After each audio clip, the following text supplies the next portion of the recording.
আগে না। আচ্ছা আপনারা যাচ্ছেন কোথায়? আবার এয়ারপোর্ট। কি কাজ? ট্রলি বয়। ট্রলি বয়। এখান থেকে কেউ বাইকে পলে আসা যাবে না, বুঝাইতে পারছি?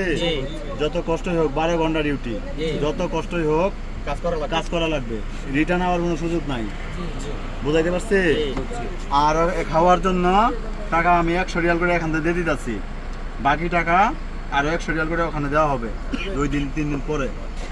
নিজেরা এই যে 14 জন আরো লোক যাবে, টোটাল 20-30 জন যাই যাক, সবাই 10 জন করে একটা করে ম্যাচ করে সবাই খানা খাবেন, ঠিক আছে? সৌদি আরব কষ্টের জায়গা, এখানে একটা দিন বসে থাকবেন, এতে নিজেদের লস, ঠিক আছে? কেউ কারোর এই যে আবুল তাবুল কেউ অ্যাবসেন্ট দেন না, কেউ কারোর সাথে ঝগড়া বিবাদ করেন না, সবাই ভাই ভাই এখানে, ঠিক আছে? যে কোনো সমস্যার জন্য কল দিবেন, ম্যানেজার আছে, সুপারভাইজার, সবার নাম্বার আছে আমাদের কাছে, নাম্বার কল দিয়ে আপনাদের সাথে যোগাযোগ করবো।